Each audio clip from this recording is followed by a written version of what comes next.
Good evening. Tonight we'll talk about mirrors. I wonder if any of you know what is this title about Vigil in the Wilderness of Mirrors. Does it ring a bell in any of you? No? Well, that's name of a song, and I just use it. If you don't have any association, it doesn't matter. That is just an illusion to make us realize that mirrors are very strange objects, and sometimes they're giving back something, but sometimes they are wild. And we are faced into abyss, which is quite a horroring experience. Probably I'll start now by just framing what we'll talk about and what we will not talk about tonight. Because if we talk about mirrors, babies, and mothers, the first association to most of psychologists and psychotherapists is with Lacan and French tradition of the mirror stage. But we won't gonna talk about Lacan tonight. I'm gonna follow the Anglo-Saxon tradition. Let's say the first author of whom we'll talk is Winnicott. And there is another distinction I was gonna make, and this is we're gonna talk about mirrors as objects just a little bit, and we're gonna talk more about mirroring as a function of human face, as a human capacity to mirror. So we'll start with mothers, babies, and mirrors. Three of them are not going to be what they seem to be, because we'll find out that mirror and mirroring function is not exactly what it promised. Then we'll find out that babies are quite a different thing if we are talking about babies of a month 4 or 2 or 5 or 9. So we all call them babies, but they are something quite different in terms of experience, behavior, and relation. And then we'll find out that mothers are not mothers at all. They could be anyone of any particular, without any particular relation to the baby, just an adult or even not that adult person. And we'll end up talking about therapeutic relationships, because mirroring is something very important in a therapeutic process. So we'll follow two lines. One very scarcely of the researchers, mostly cognitive researchers, I'll mention 1 or 2, just to realize how different object mirror and mirror reflection in the object could be. And then we'll talk about mirror as a function of this responsible adult or of the caregiver. So first of all, if we ask a question, what do we see when we face the mirror? The answer would be, it depends. Who are we in terms of age, species? And there is a very clever experiment designed a couple of decades ago, which is known as a Rouge Experiment, or a mirror recognition, which is if you put a particular spot dot on the face of a baby, or a mammal, or an ape, and you put this baby animal in front of the mirror, what would be the reaction?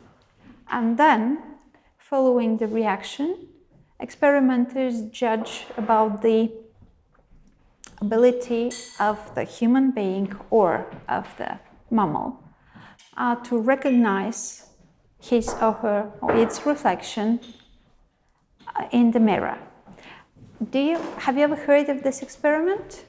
Yes? So you know the age. After what age human beings are able to recognize themselves in the mirror? 18. 18 months. 18 months is the time when most of the infants for sure give behavioral signals that they do recognize the reflection in the mirror as themselves. And of course we have plenty of questions. What about before that? Because we know, and if you have ever read any textbook or anything practical about parenting, you should know that most intriguing toys that are advertised and that you should buy as a present for a newborn baby are mirrors, of course, plastic one or different reflections, unbreakable mirrors, because babies since the very early age, in which I mean couple of weeks, are intrigued by their reflection. But obviously, what they see is not an image of themselves, but something else. And we'll go back to this question, what do they see, in a little while. So, in regard of mirrors as an object, we have some clear idea about what is going on in this relation between human being, and I've told you also mammals like elephants or dolphins, and most of the big apes also, they do recognize their reflection as belonging to themselves. But the really interesting and intriguing topic is, what does an infant see when he or she faces the mother's face? And probably you have heard, seen, read a very short paper by Donald Winnicott named Mirror Role of Mother and Family in Child Development. And there, of course, he is citing Lacan just as an inspiration for his research, and practically Winnicott is starting this other tradition of exploring what is the human face for the little baby. And his answer to that question is very poetic and, of course, very enigmatic, because he states that what is on mother's face depends on what she sees in the baby. So when the baby looks at her, the baby perceives his or her own reflection, because the mother face is a reaction, a response to the baby. That, of course, is a wonderful situation when you are able to know yourself because you've been known, and to start looking in the world, trying to discover what is beyond. But I will advise you to take this expression, again very poetic, only as a metaphor. Because, come on, if we imagine, you could not possibly see yourself in your mother's face, or at least that would be quite scary. You know, a little bit confusing. But if we know the spirit of Winnicott writing, it would be easy for us to imagine what is the meaning of this sentence, because he is stating that maternal care is something not quite palpable, but absolutely sensible in terms of feelings. So the baby could sense, not through his senses, the mother care, her love, everything that she has as a feeling towards the baby. Okay, that is the perfect situation. The baby is ready, he's got the first image, or yes, the most desirable image of himself reflected in his mother's face. But that is not always the case, because sometimes Winnicott states the baby could only discover in mother's face her own defenses or the rigidity of her defenses. So he couldn't find anything out of himself or herself in his mother's expression. And that is the beginning of a troublesome development. We'll leave that for a while, not because we hate trouble developments, but because I want to make this jump right now. The prototypical situation of a baby seeing himself or herself in the mother's face is transported and conveyed into therapeutic situation. And Winnicott claims that practically in psychotherapy, what we do is to bring back what has been presented to us. Again, if you have some ideas of Winnicott writings, you will know his concept about the world in small doses, which means that it is impossible to grasp neither cognitively nor affectively what the world is all about. So mother's role, and the family's role of course, is to present the world in a small doses. And by this Winnicott means the outer reality, because the small doses should present an acceptable dose of frustration. The baby, according to his ideas, is living in this omnipotence state of mind, and his wishes are the law of the universe.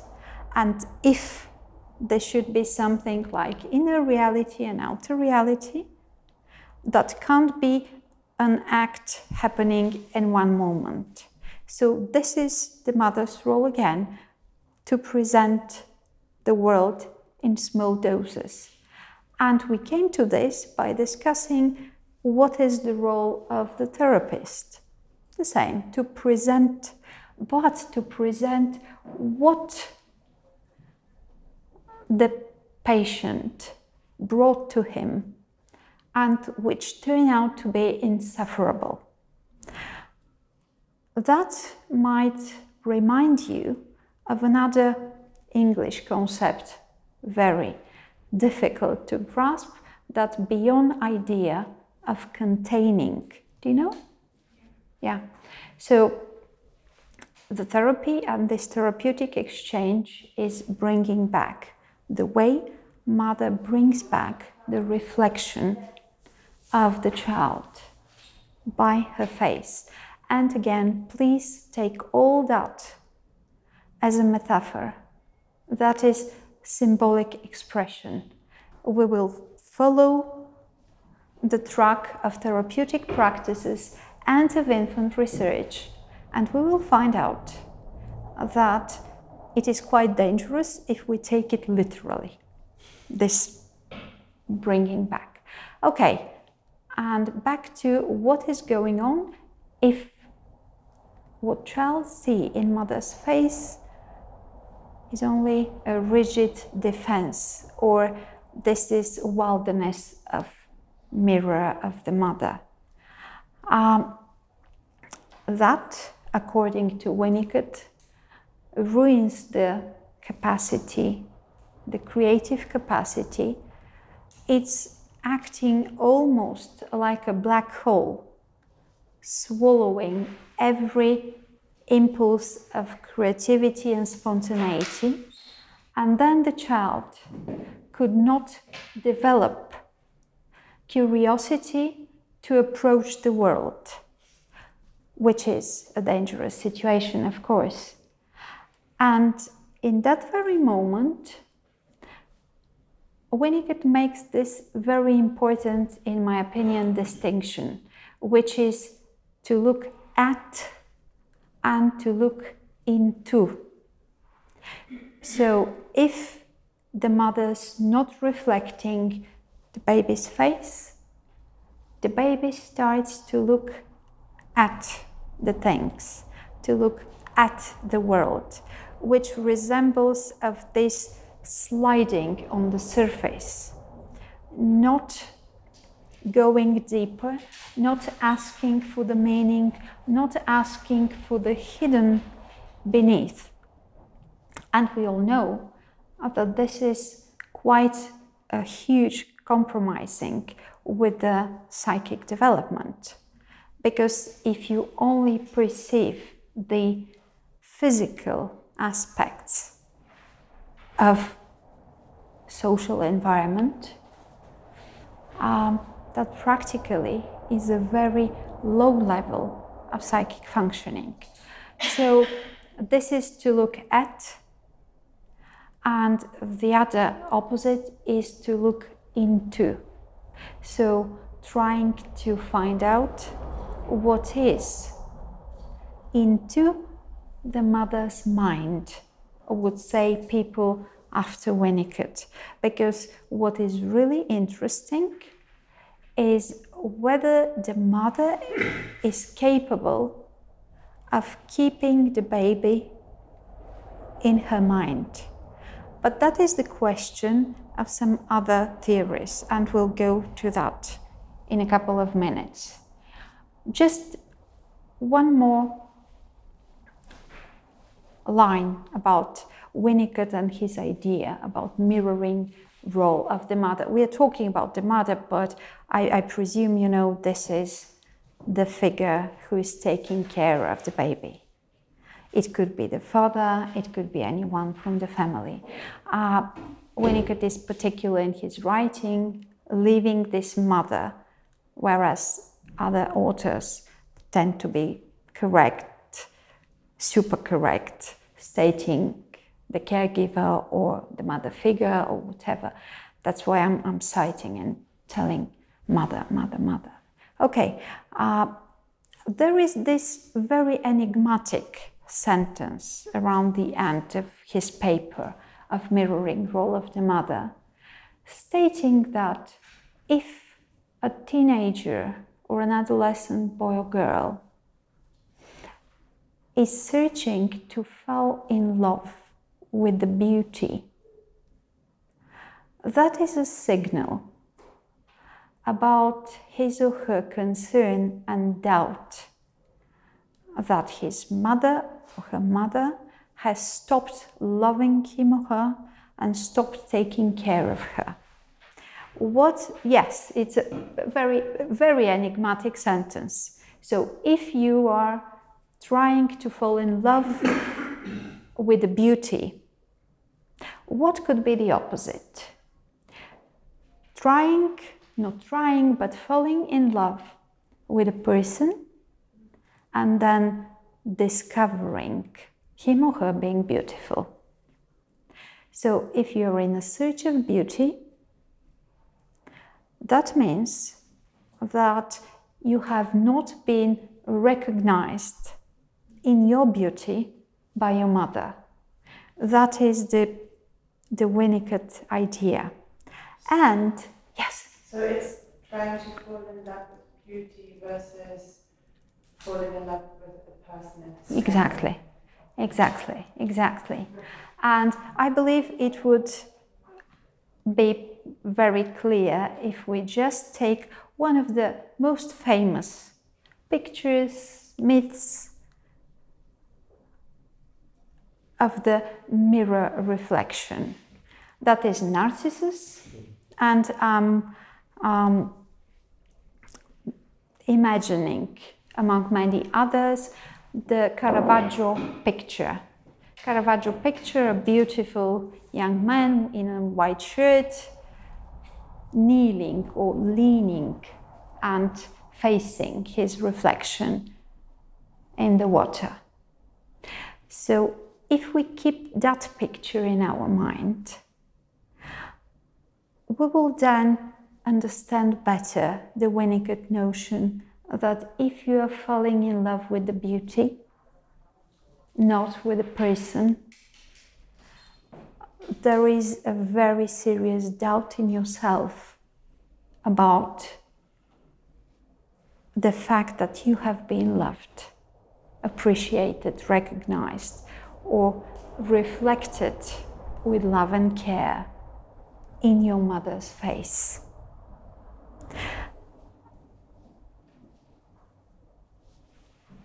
Can you follow me? Yeah, okay. And just imagine, just trying to be from poetic language of Winnicott and pictures, just trying to be a bit more practical. Imagine in this same position of Narcissus, let's say 5-year-old boy or girl. How much time do you think he or she will need to get bored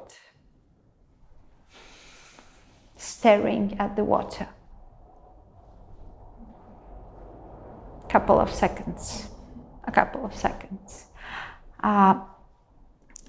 What about if a 2-month-old baby is in the same position, staring at the water, at his own reflection?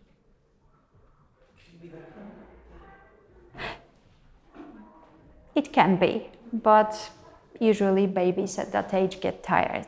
But at least it would be a comparatively long time of having fun.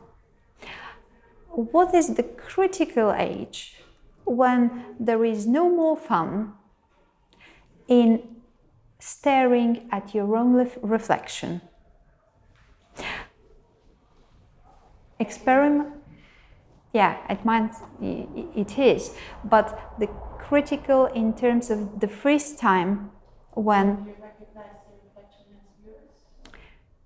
No, when you're no more interested in the mere reproduction and practically even in owning your reflection, because what babies usually do and what children do is that they make mimics, gestures, trying to find out something funny. But that's a game which is easy to become boring.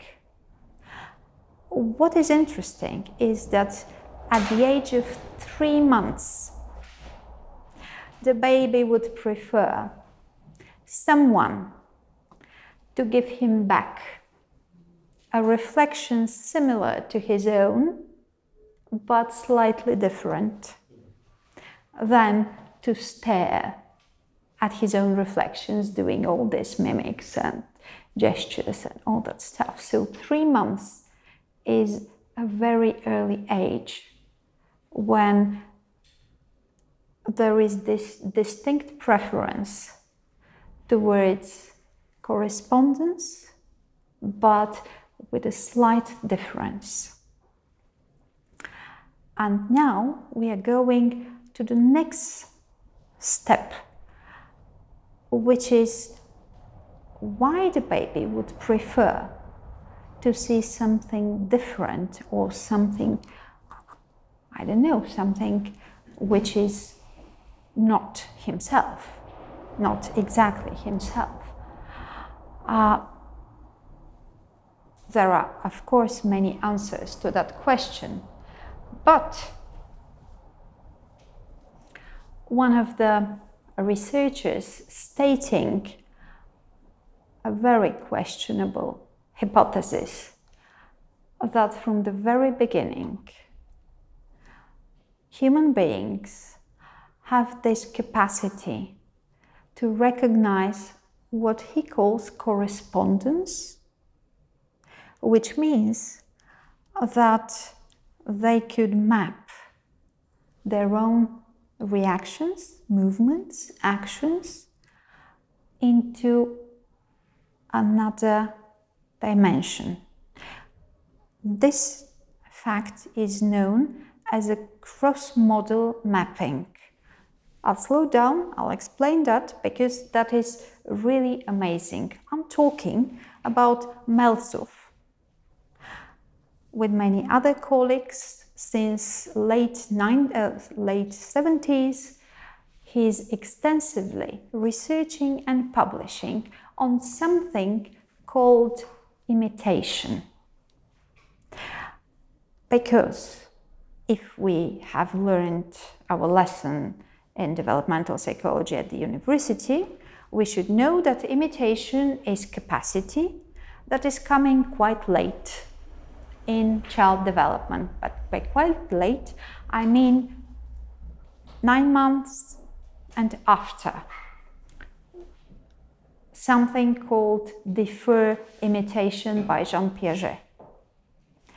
Why Meltzow is claiming that infants could imitate? If you have read about his experiments, they seem funny and somehow, without explanation, one could say, oh, what is all this about? What is all this about? The smallest subject, the smallest infant in his experiments is 42 minutes old.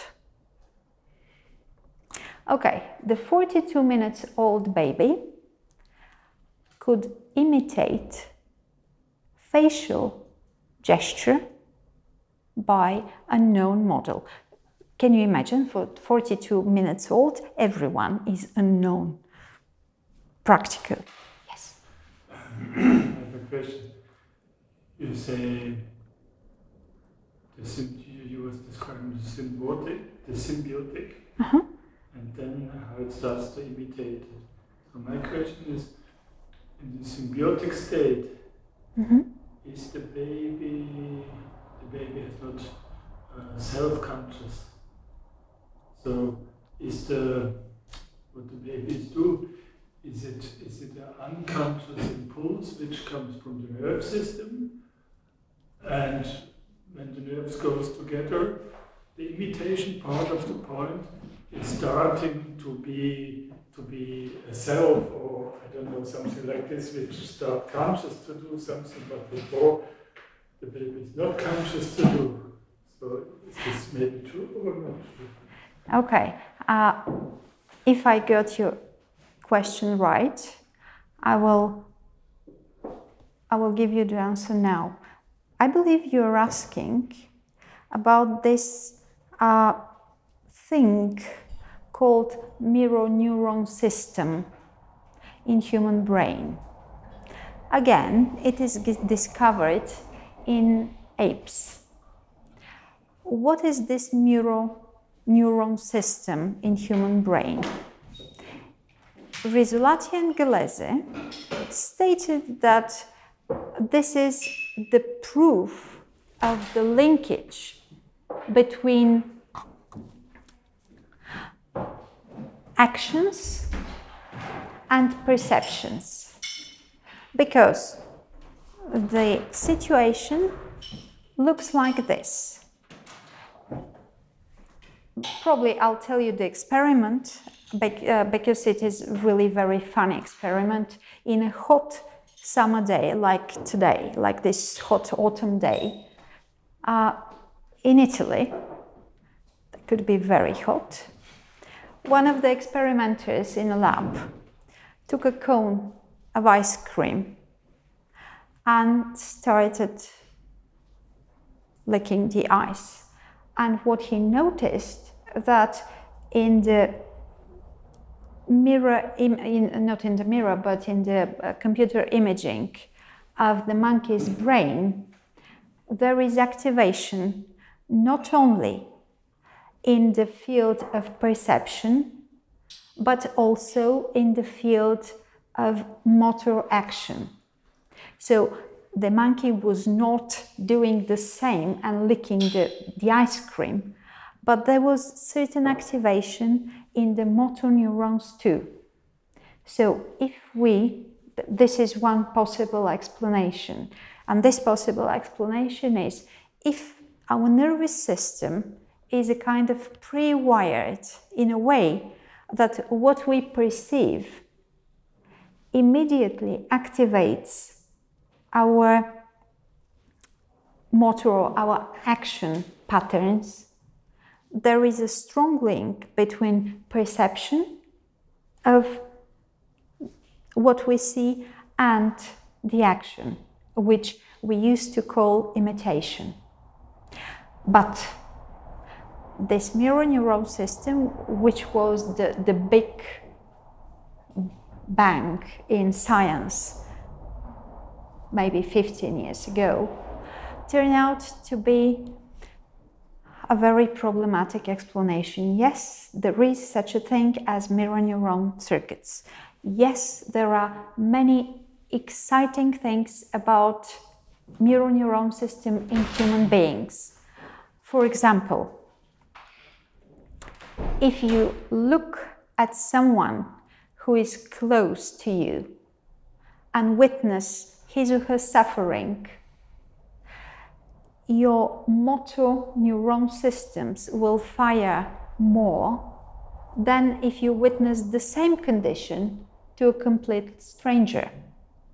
So this is, or 15 years ago, was promising to give us explanation to many conditions like empathy, like imitation, like mentalization and connection with other minds and discovering yourself, but also the other. But at this point, it is still problematic.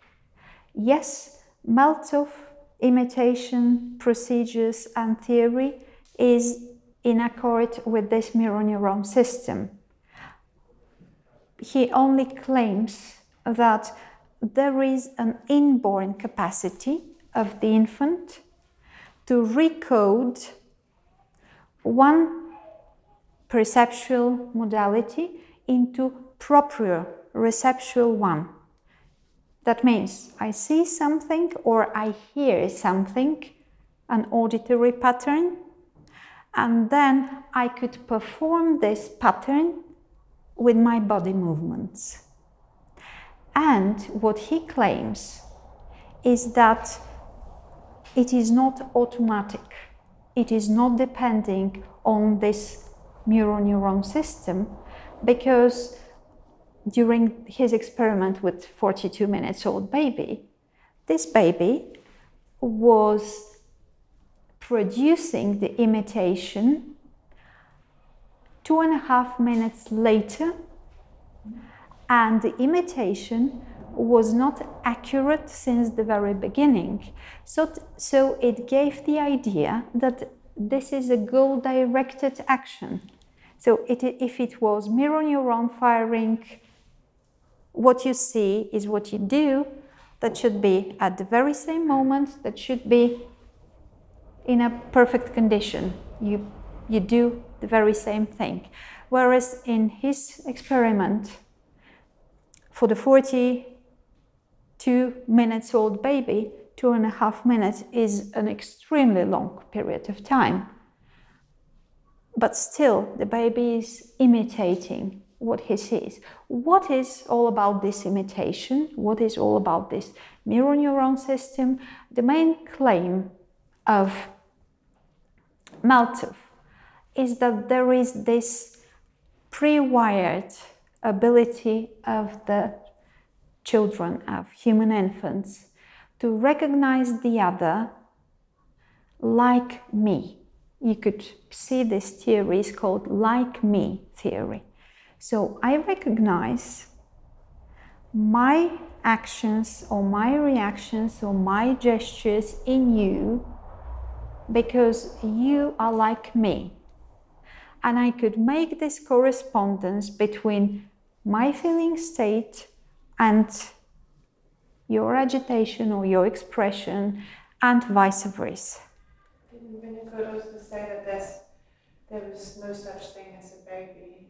Yeah. Because without that mirror, It could not. External feedback, it doesn't exist. Exactly. So if there is no external feedback of this like me process, there is most probably human mind would be designed in some other way. We don't know what exactly, but some other way.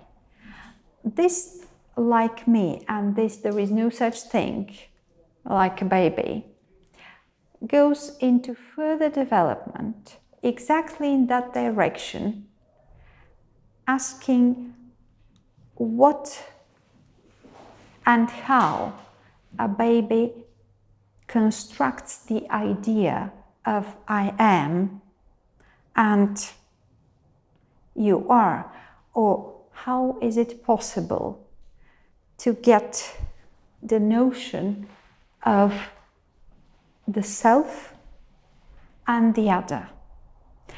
And these are the theory one, I don't know, the papers written of one of the most prominent nowadays researcher called Peter Fonagy. Peter Fonagy, mentalization, yes, no? Okay. Anyway, again, he's like many others. He is trying to find out how a human could receive back the idea of who he is. And they all, I mean all the people who are trying to figure out how we start addressing to the other particular elements of the physical world as another human beings or as another people with subjectivity, not like to address them as an object. So everybody who is putting this question, how is possible to get to know the other and to get to know yourself? Is it by simple mirror? Obviously not.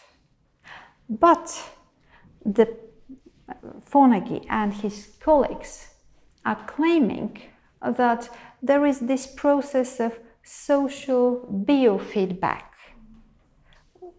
which is something similar to the mirroring of what you see. And he is describing two very important notions in this process.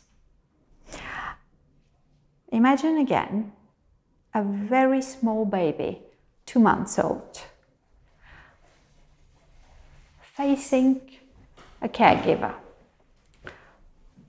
What is the reaction? What does the baby see?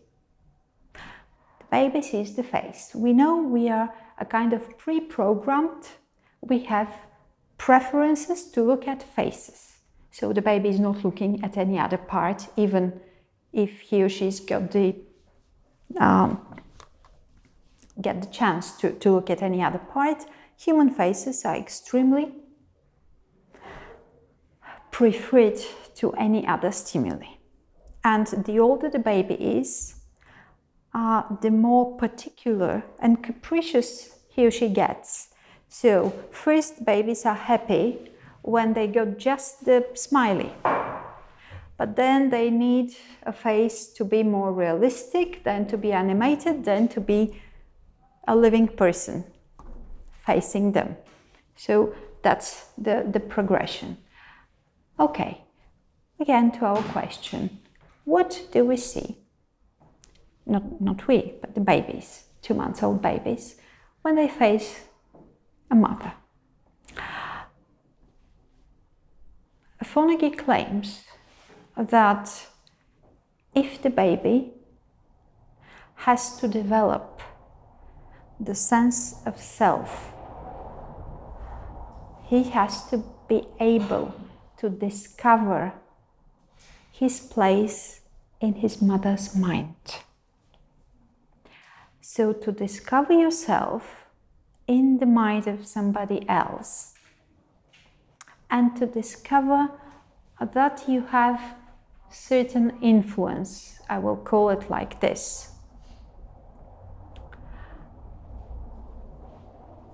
What could be the evidence that the baby's got some influence and he or she's got a place of mother's mind? There is another very poetic description, this time Fonagy is giving, that at the core of human self is the other at the moment of reflection. So it is a kind of repetition of what Winnicott stated, that mother mirroring the baby is giving him back the core of the self, and now the other in the moment of reflection is what is the core of self. Okay, but again, we have this problem. How could a face of, I don't know, 40-something, 30-something, 20-something-year-old adult get the idea of the baby, of himself?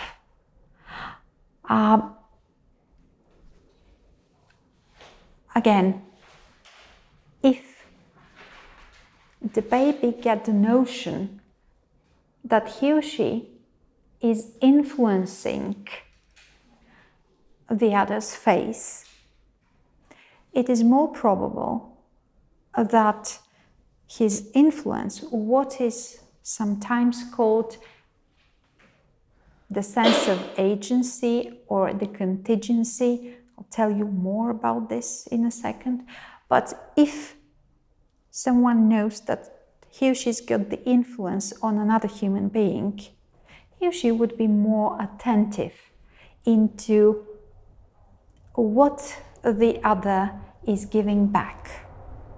So this notion that babies are, they call it contingency detector. So they could detect immediately if they have an influence on certain events in the outer world and to what extent their influence is. They start to pay more attention and to connect to that event in a different way. So the prerequisite of the situation, baby facing a mother and trying to find out himself in the mother's face, is this contingency detector. So the baby will know immediately if what is out there has to do with him or hasn't, because of the changes. Let's call it like this. Because if his or her state changes and there is no change in the face, no influence, no contingency, so that is a different situation. Actually, this is a pathological situation, and we'll talk about it in a minute. But what about this? Baby is sure that he's got the influence, and the mirroring expression, Fonagy states, should be, first of all, congruent, second of all, marked. What are these qualities? What is congruence is that if there is a certain emotion in a state, an adequate inner state or an adequate behavioral sign of the state should be expressed to be in congruence of the inner state of the infant. And the second characteristic, which is, according to Gergely and Fonagy, more important, is the characteristics of marked mirroring, which means that it should not be imitation.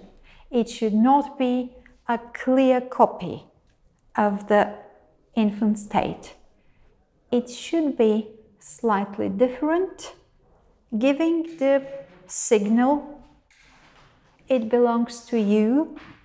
I could recognize it, I could feel it, but it is not my state. It is not my feeling. Can you get that? So these two prerequisites are very important in the mirroring reaction, or in what is called affective mirroring on the part of the caregiver. Of course, we usually translate quite easily these early situations into our therapeutic practice. So we are trying to figure out how this mirroring is important, how this congruent mirroring is important, how the marked mirroring is important, and probably we'll get easy answers if we go back and see what's going on if those two conditions are not met.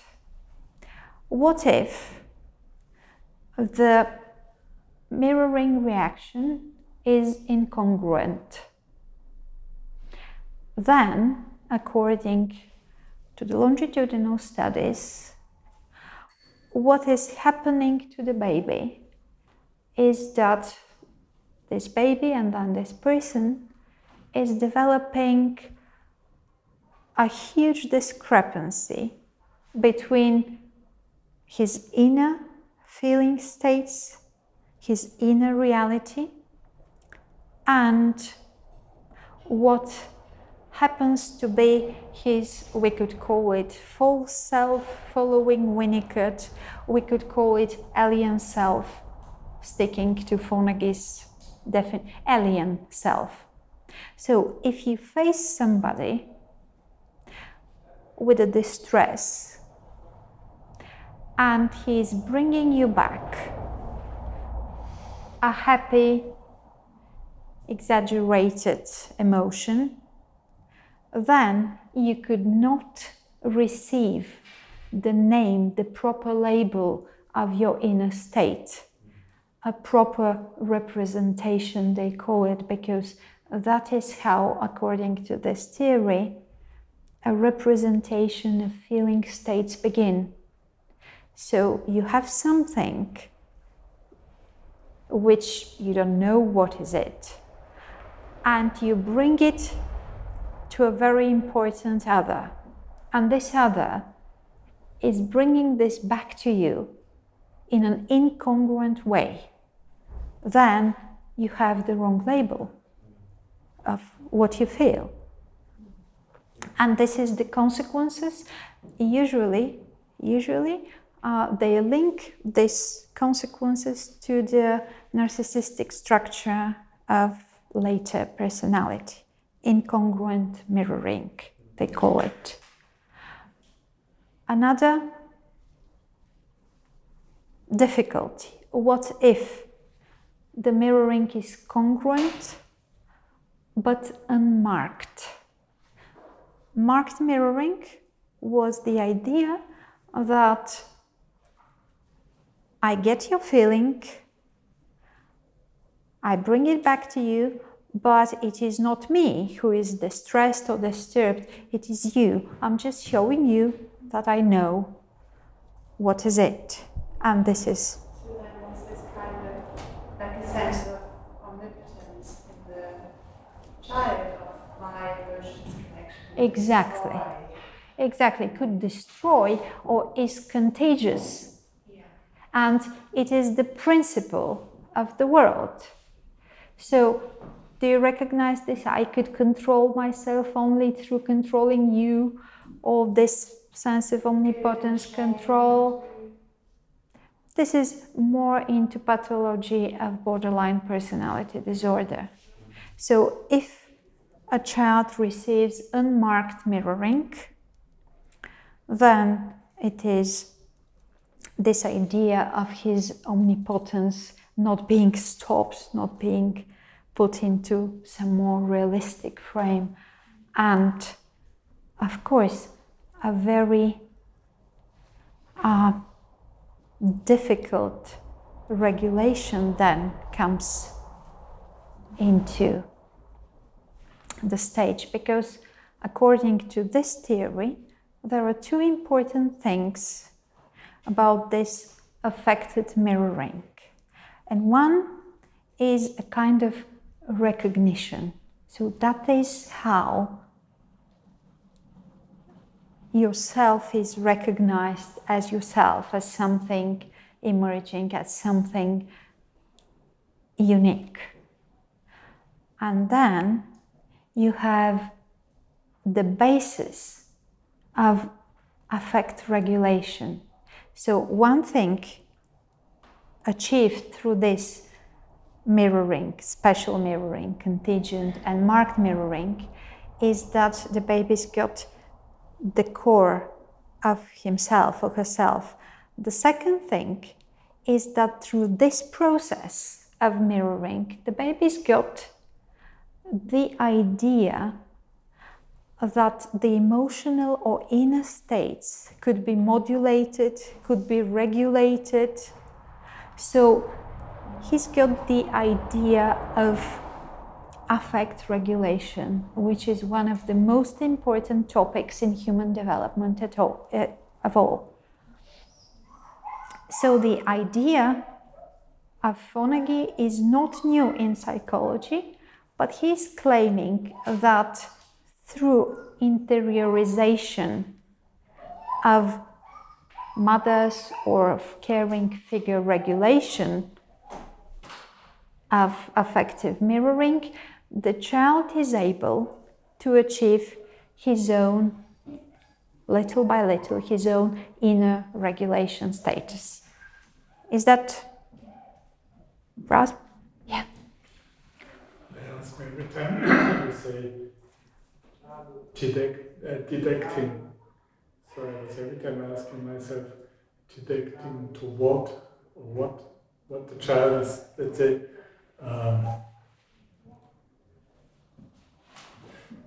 or what is with the inside mirror. Let's say if a child sees this, I ask it if it makes like this, if it makes like this, it looks like this. If with this he's building inside, the outside world into an inside imagination world, like a Gestalt. Yes, that's okay. Gestalt is a... Yeah. That without this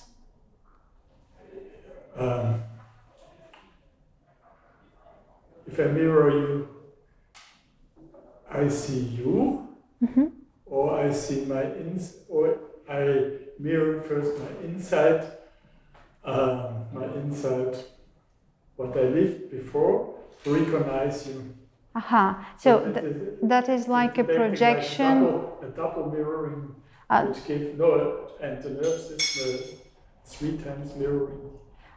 So what's the question? How could we know that what we see is our reflection and not the other one? Or interaction. Or interaction. That is with the pain from the body.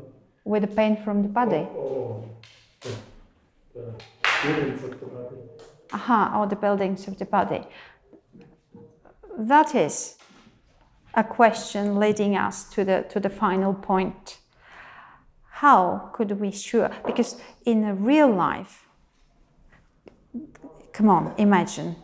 The baby's facing mother all the time, getting from her his own image. That's not possible.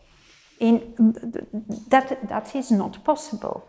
Because how could this baby start to recognize there is me and there is somebody else? Again, this idea of inborn contingency detector. Sometimes his inner state would be influencing his mother, but sometimes her face would not be attuned to his inner state. So when he's got no influence whatsoever on his mother's face, but his mother's face has got certain behaviors following this expression, then probably that has nothing to do with his influence on his mother, but that has something to do with his mother's inner organization and inner logic of development. And also, I guess, again, going back to it being digestible, so when there's like a terror, you kind of in tiny bits make it manageable. Yes, definitely you need to kind of bring it back a little bit. To your problems will go away in 5 minutes. Yeah. Show them that there's something that about this is really serious, really frightening. Yeah. But at the same time, you have to put some sort of wisdom of it. Mm-hmm. What it is. Yes. So the main point is that there are important moments, but still these are only moments in this interaction where the baby facing his mother is seeing himself. It can't be all the time. Now, because I really would like to tell you the final part. Can I go a little bit more and have the discussion shortened? I don't know.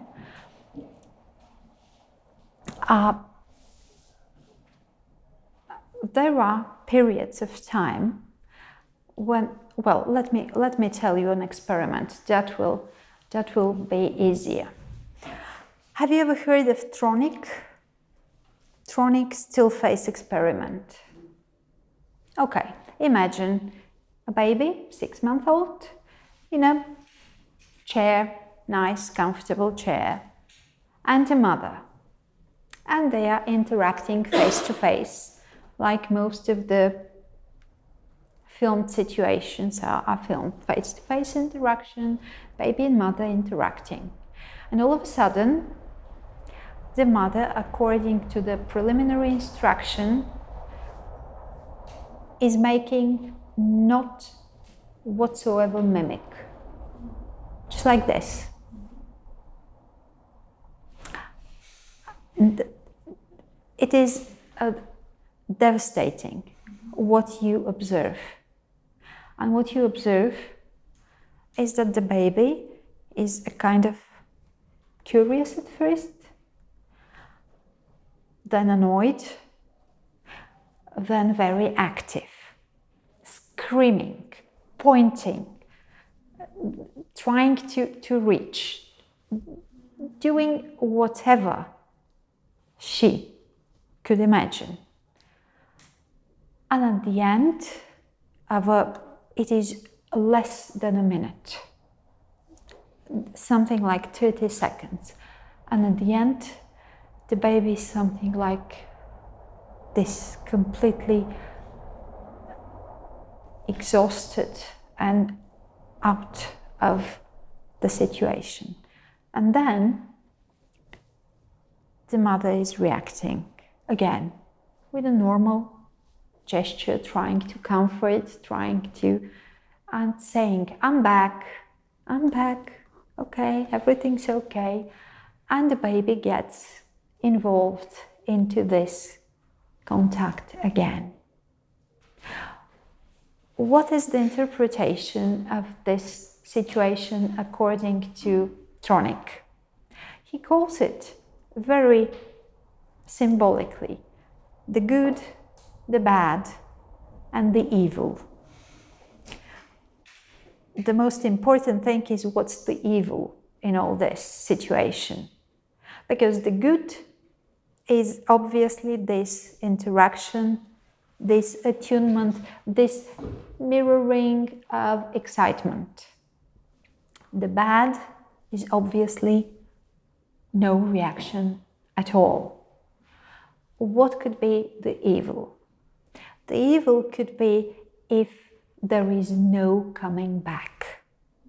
Because in normal, everyday life experiences, there are moments of attunement, but there are moments of rupture.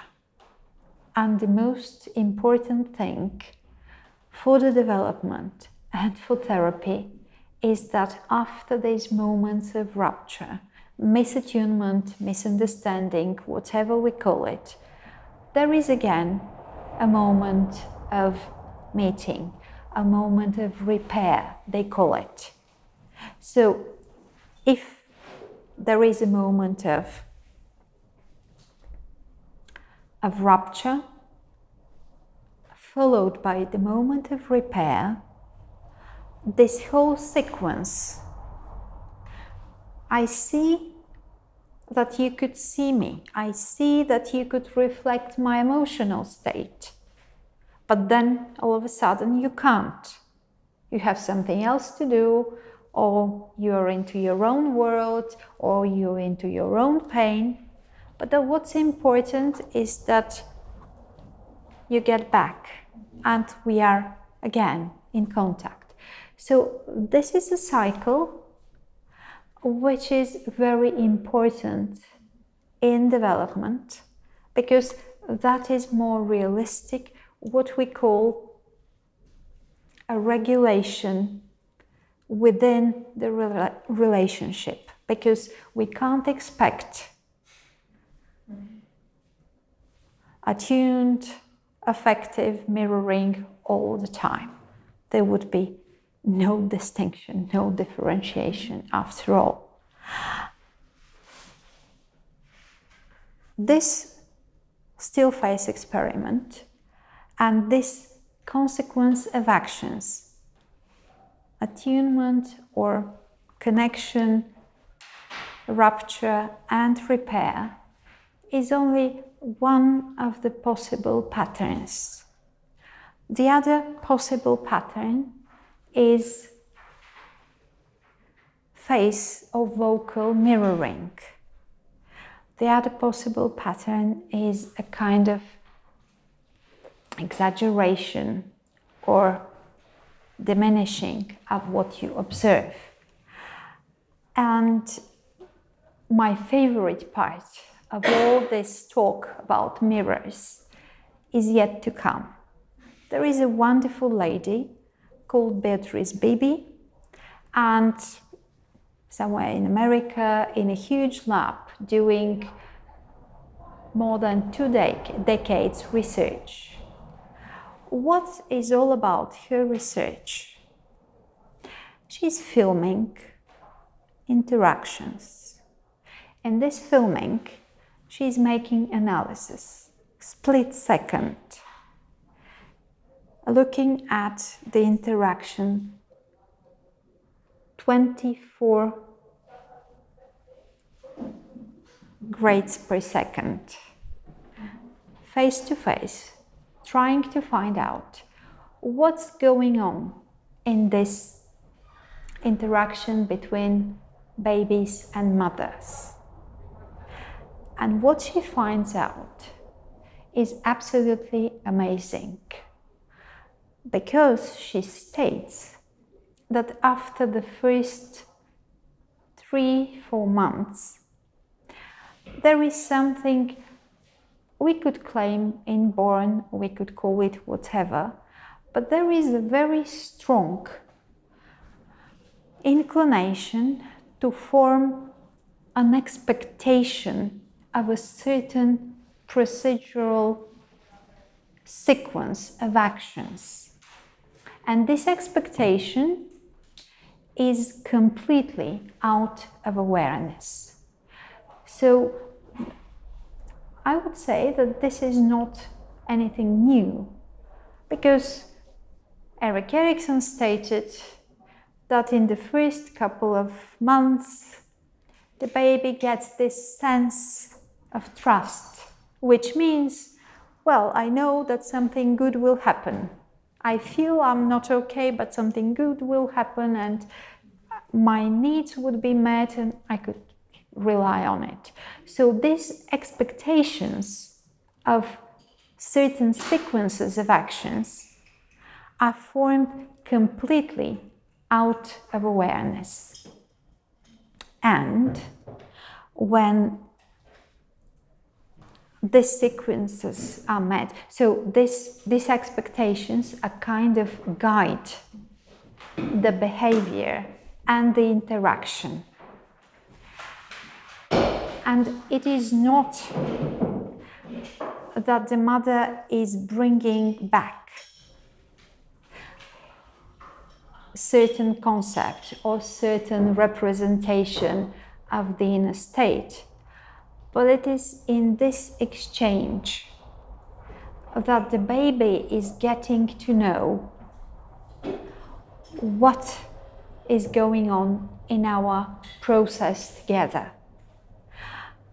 Again, a very two short illustrations to get the idea of this affective mirroring. Because baby claims that these procedural expectations are happening out of consciousness, she claims that mirroring is a very powerful tool in interactions and in psychotherapy. A remarkable experiment, not her own, but made of Heller and Heinl. And the name of the experiment is "The Doctor's Face, a Mirror of His Patient's Suicidal Projects." Doctor's face, a mirror of his patient's suicidal projects. What is this experiment all about? 57 suicidal attempters, unsuccessful happily, are sent to the doctor. A normal procedure. But this procedure this time is filmed. These 57 suicidal attempters are estimated, according to professional knowledge of this very same doctor, as high risk, low risk of reattempting. Okay. 1 year later,